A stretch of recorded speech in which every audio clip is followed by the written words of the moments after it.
નહીં, એક બનો, હિન્દુસ્તાની બનો, ભારતીય બનો. હે અને આ બધું નહીં બનીએ ને સાહેબ તો હમણાં બાજુમાં કયા દેશમાં ગોબો ઉપાડી લીધો? હે અફઘાનિસ્તાનમાં ગળી ગયા ડોહા લઈ લઈને.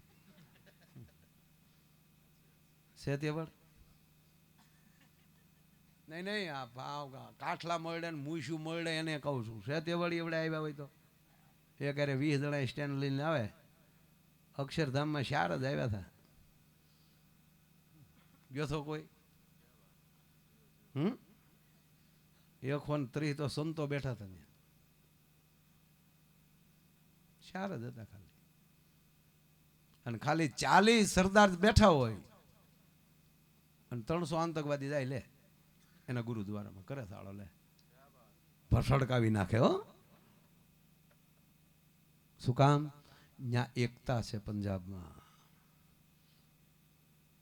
કઈ જ્ઞાતિનો છે તમે કોઈ દી પૂછ્યું? કહેવાય શું કે પંજાબી સરદારજી છે એમ. જેદી કહેવાય છે કે ગુજરાતી છે, આયર છે, દરબાર છે, નહીં, ગુજરાતી છે. આ ઓળખ જ્યાં સુધી પેદા ન થાય ત્યાં સુધી સાહેબ ન્યાય નથી. એ સરદારમાં મુસ્લિમ સમાજ છે પણ નહીં,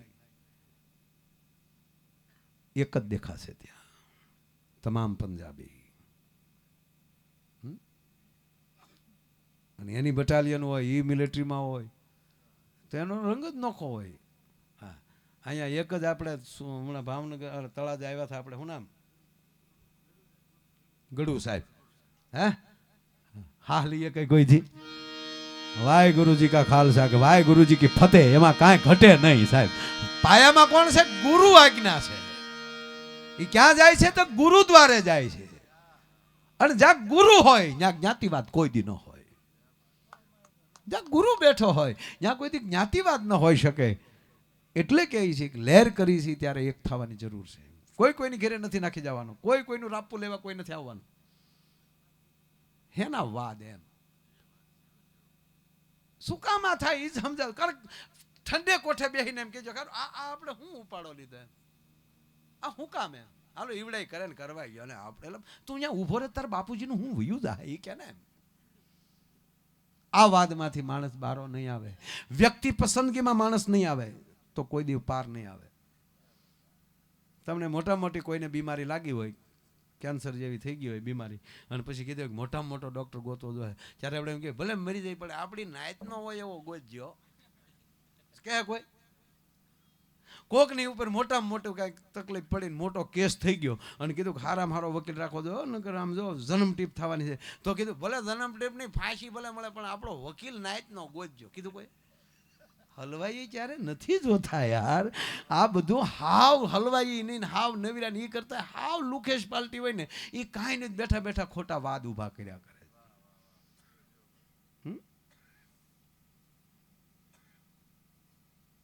આ બસમાં સડી જ્યારે કોઈ કીધું કે ડ્રાઈવર કહી ગયા આપણી નાઈટ નો તો જ બેહવું. મોઢું ઊંઘવા નથી જતા, ભરોસે બેહી જાય છે, પોગાડી દે સુરત એમ.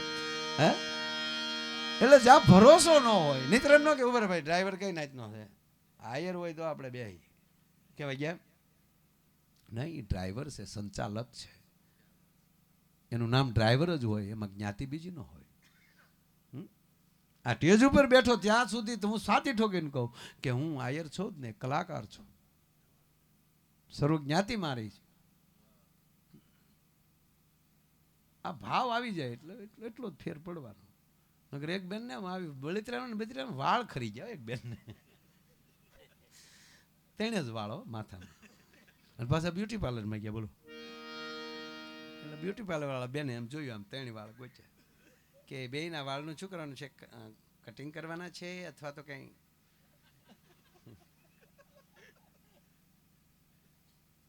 બહુ સારો જવાબ, બહુ સારો. એ કે એને કાપવાનાય નથી, ગૂંથવાનાય નથી, બસ એને રંગી દે. એમાં જો રંગ આવી જાય એમ કહેવાય ગયો આપણે કેટલા છે એ કોણ છે એ નથી, બસ રંગાઈ જવાનું છે. એક હરખો રંગ આવી જાય ને તો મારો તારો નહીં રહી ભલા માણસ. હા, એટલે માણસમાં ભાવ ભક્તિ આ બધું અંદરથી કોટા ફૂટવા જોવે.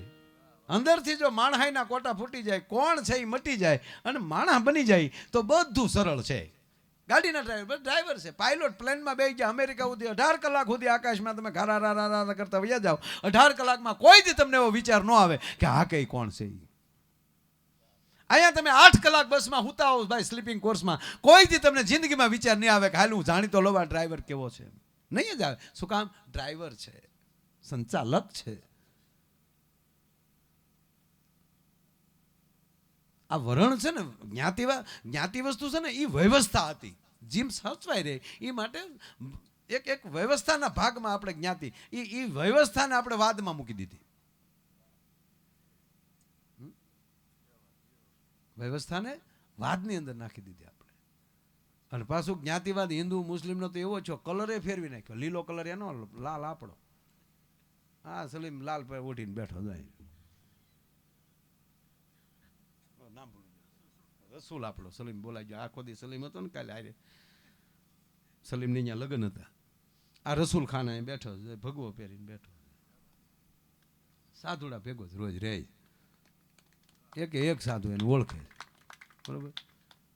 પણ હવે તો કલર એવો થઈ ગયો, લાલ હિન્દુ, લીલો મુસલમાન, બકરી એની, ગાય આપણી, તરબૂચ હલવાનું. તરબૂચ કે મારું મારે ક્યાં કલરમાં કે નહીં ભેગું રહેવું. બહાર લીલું, અંદર લાલ, સોળના પેટનું. સાહેબ દરેકના હૃદયમાં હિન્દુસ્તાન, એના તમામના હૃદયમાં સાહેબ અંદર તો ભગવત ભળ્યો છે સાહેબ. હે સારે જહાં પે અચ્છા એ હિન્દુસ્તાન હમારા. અને એ રંગ ન પડ્યો હોત તો મહારાણા પ્રતાપ પાસે એમ કહેવાય ગયો હાકિમ ખાન ના આવે છે. હાકિમ ખાન મહારાણા પ્રતાપને કહે છે, પ્રતાપ તું રહેગા તો હિન્દુસ્તાન રહેગા. હા, શું આ દેશમાં એક પણ યુદ્ધ સાહેબ કોઈથી જ્ઞાતિવાદનું થયું જ નથી. ધર્મના અને અધર્મના યુદ્ધ થયા છે. જેની પડખે જેનો ધર્મ દેખાણો એ બાજુ ગયા છે. જો અકબરનું મહારાણા પ્રતાપનું સાહેબ જ્ઞાતિવાદનું યુદ્ધ હોત તો અકબર ભેગા માનસી ન હોત અને મહારાણા પ્રતાપ ભેગા હાકિમ ખાન ન હોત. એમ ભાવ અને સ્નેહ, લાગણી, આ બધા આપણે ભેગા શું કામ થયા? એ હાટું જ ને, બધાને ભાવ છે, લાગણી છે, સાધુ પ્રત્યે, સંતો પ્રત્યે, અમે બોલીએ કાંઈક એના પ્રત્યે. પછી તમને એમ હોય છે કે આગળ કાંઈક માયા દાંતે કઢાય છે. અમુક તો હાવ આપણે હવાણી હાટું હાશી હવાણે જ કરી લેવા.